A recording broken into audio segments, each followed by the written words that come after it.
ఏపీలో ఉపాధ్యాయులకు సంబంధించి వివిధ రకాల సమస్యలు పరిష్కరించాలని ఎఫ్ఏపీటీఓ ఆధ్వర్యంలో మహాధరణ నిర్వహించారు. కలెక్టరేట్ వద్ద తమ సమస్యలకు పరిష్కారం చూపాలని డిమాండ్ చేశారు. జిల్లా వ్యాప్తంగా అన్ని ఉపాధ్యాయ సంఘాల ఉద్యోగులు ధర్నాలో పాల్గొన్నారు. టీచర్లకు సంబంధించి బోధనేతర పనులు నిలిపివేయాలని డిమాండ్ చేశారు. అదేవిధంగా మధ్యంతర భృతి అలాగే ఉపాధ్యాయులకు 12వ పీఆర్సీకి సంబంధించి రాష్ట్రంలో కమిషన్ ఏర్పాటు చేయాలని తెలిపారు. ఈ విధంగా వివిధ సమస్యలు వెంటనే పరిష్కరించాలని, లేని పక్షంలో ఉద్యమాన్ని ఉధృతం చేస్తామని ప్రభుత్వాన్ని హెచ్చరించారు.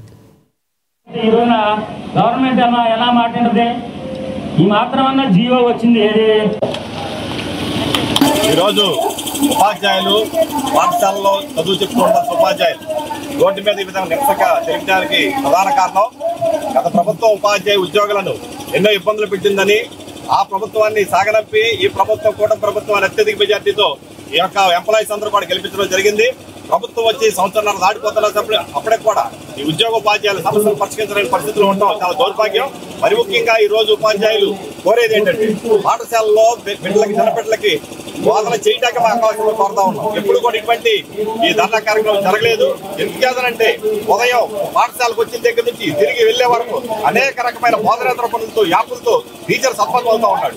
అనేక రకమైన ఉపాధ్యాయులు స్కూల్ తీసి రీఓపెనింగ్ డే రోజు చనిపోయిన పరిస్థితి కూడా కనపడతా ఉంది. మానసిక సంఘటన పెరుగుతా ఉంది. బీపీల షుగర్తో టీచర్లు ఎంతో టెన్షన్ పడతా ఉన్నారు. దీనికి ప్రధాన కారణం పాఠశాలలో తరగతుల్లో ఉపాధ్యాయుడు స్వేచ్ఛగా పాఠం చెప్పే అవకాశం ఈ ప్రభుత్వం కల్పించాలి, అధికారులు కల్పించాలి. ఆ విధంగా చేయకపోవడం వల్ల 3 లక్షల మంది విద్యార్థులు ఈ రోజు ప్రైవేట్ ఎడ్యుకేషన్ లో ఫీల్డ్ పరిస్థితి కనపడతా ఉంది.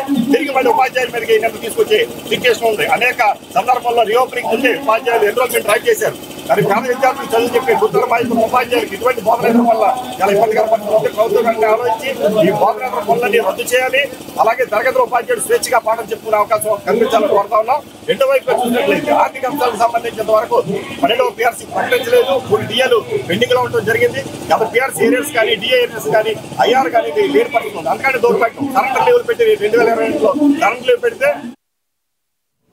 భద్రాద్రి కొత్తగూడెం జిల్లా ఆర్టీఓ